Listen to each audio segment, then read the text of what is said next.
At the end of the day, Mr. Speaker, we're here to represent our constituents.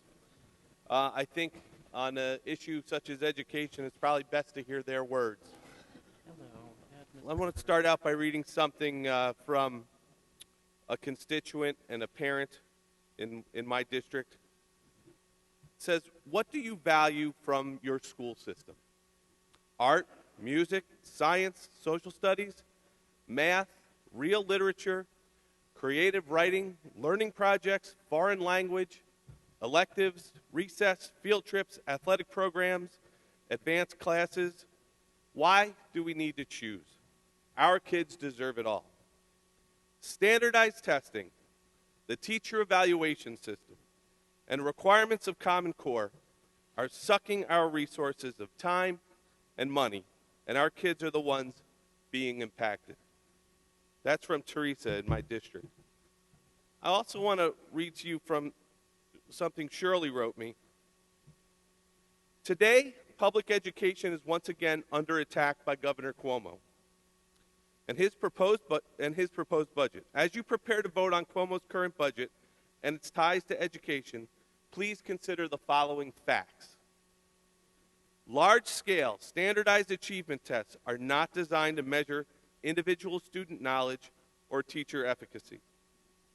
Virtually every expert in the field of education agrees this is the wrong format for individual student assessment.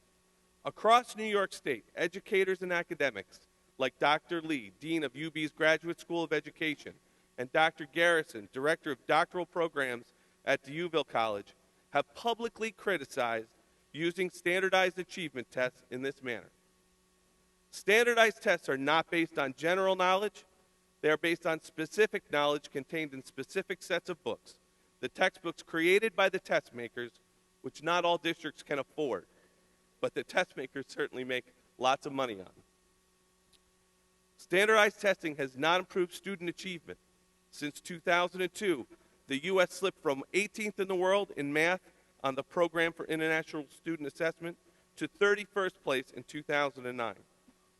Standardized testing doesn't improve outcomes. A May 26, 2011 National Research Council report found no evidence that test-based incentives programs are working. Despite using them for several decades, policymakers and educators do not yet know how to use test-based incentives to consistently generate positive effects on achievement and to improve education. Dr. Walter Stroop, tenured professor at University of Texas with a PhD in education from Harvard, determined that 72% of the tests simply measured test-taking ability, and that the tests were 72% insensitive to instruction.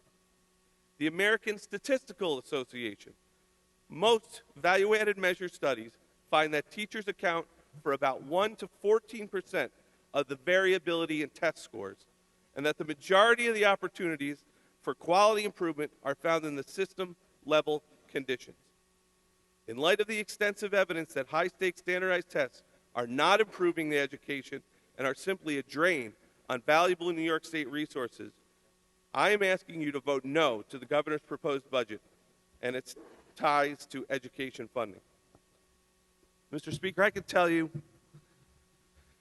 as the parent of an 8th grader and a 1st grader who's going to be going through these standardized tests soon, and my 8th grader we've talked to over the last 3 years, and we've said, look, not everything is always fair. Life isn't fair, okay? These tests are part of your education. It may not be good. It may not be worthwhile, but sometimes you got to do the tough thing, and you got to go and take the test. Well, I'll tell you what, we had that conversation with him this year, Mr. Speaker, and I can't, in good faith as a parent, continue to endorse this type of education regime with such an emphasis on this high-stakes testing. And so we've made the decision to opt out of testing this year. And I would encourage other parents to have that conversation and to opt out of the tests as well. Because obviously, the government, the governor, the majority in both houses have failed to listen to the people to the students, to the teachers, to the educational system, to the experts, that these tests are no good and do not provide an adequate measurement of our teachers' progress or our students' progress. And yet this governor, this budget, the majority in both houses continue to double down on high-stakes testing at every turn. Now we're going to give the power to the State Education Commissioner, the Board of Regents, who have completely failed our school systems, our educators, our parents over the last few years with their implementation of Common Core and their rollout of these high-stakes tests. When those test scores come, Mr. Speaker, I don't know if you've seen these reports, but it rates your kid as a 1, 2, 3, or 4. Well, I don't know about you, but my kids are more than a 1, 2, 3, or 4. This is not the direction that our state should be taking when it comes to education.